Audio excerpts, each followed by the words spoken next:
Here we have a setup where the light is coming in from the left, and as you see, there's a lot of different colors in the background. Now you have some same pink color coming forward. You have the glass with the gold on its rim and where the highlights are. This is a photograph where the sun is out, but it's behind a cloud, and I'm using my window light. As you see towards the left, it's a lot lighter because it's brighter there in that area, and then a little darker towards the right, and you see where your shadows are, and you see where you have the dark on the bottom and then some on the top. Now this is a setup that was very difficult to do, and it is very useful for studying photography, still lifes, and also to use as for painting. Now you see where the shadows are on the pear and where the highlights are. Now the sun just came out, so you got a different situation here than just the skylight, because you have the sunlight which is warm in the skylight mixed with the skylight, so you have a warmer colors to paint or to study in your painting, in your photography. Now if you were to do a still of that, you would get approximately the same thing, but of course you would not go from skylighting with the blue cool cast to it to the sun reflected lighting, which has the warm casts in it, and so therefore would make your painting and your photograph cool or warm, whatever your sunlight you're using, or whatever light you're using.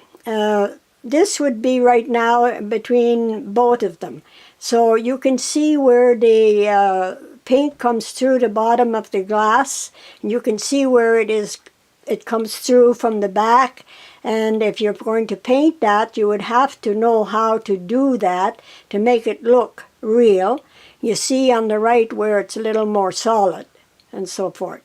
It has a perspective to it because of the prune in the background behind the, not quite behind the stem of the glass. Now one thing it's doing there, it's touching, or what they call kissing, the stem of the glass, and that shouldn't be. So what you would need to do is move it over a little more to the right, that prune behind the glass, and I'm going to do that right now.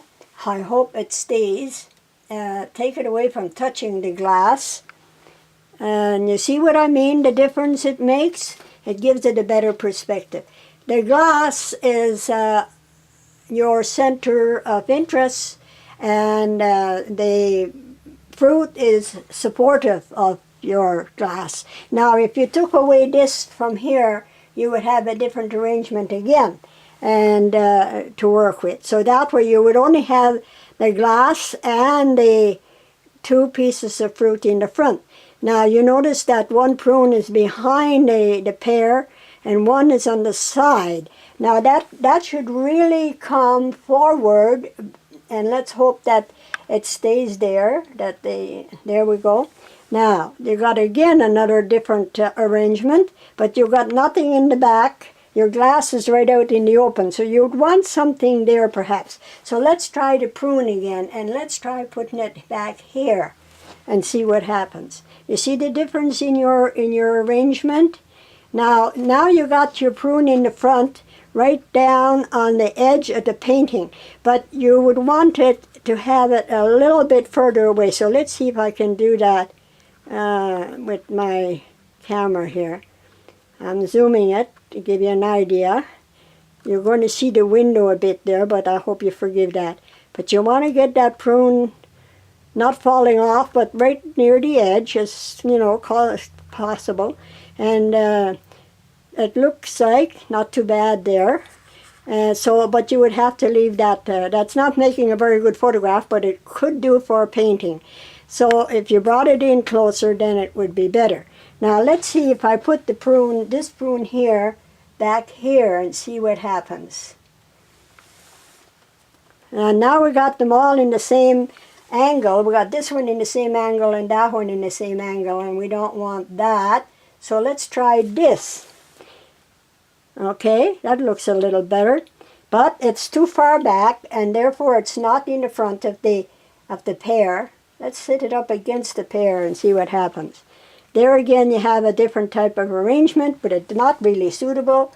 Let's try it here. That's a little bit better, but you still have your other one in the back isolated. So let's put it further over. And we see it in the back behind the glass. Now the one behind the pear is just a little bit too much in the front. You see a bit too much of it, so let us put it further back and just get a hint of it there and see what happens. It's not enough, so we bring it forward.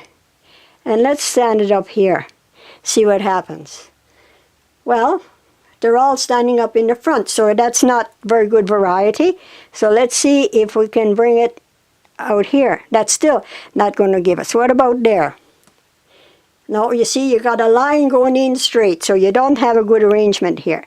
So we have to put it in the back, but let it be shown just a little.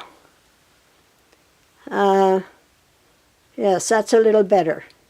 But the prune in the back behind the glass, now it's just too far behind.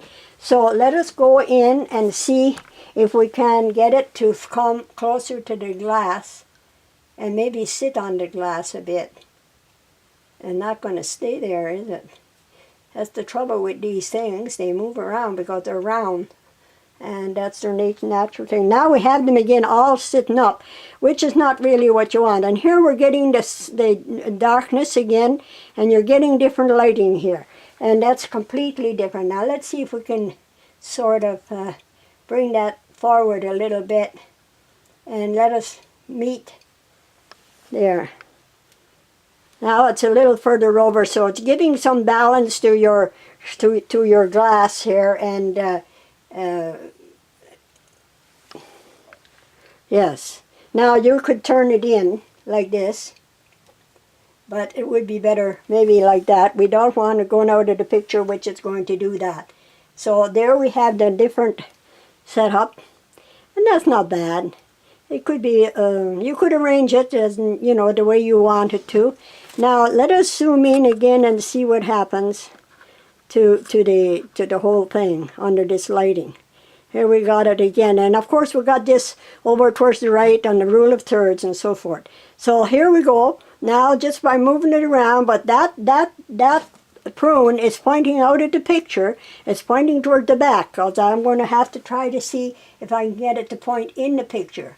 There, let's see. There it's pointing into the picture. Now you have your pyramid. You can go start under your pear, go to the prune on the right, to the prune on the right, up to the top of the glass, over across the rim, and down to the prune on the back behind the pear. And you have your different lighting, and your shadows are different places, and you have a prune in the shadow of the pear, which gives you, of course, more variety and so forth. I hope you've enjoyed this.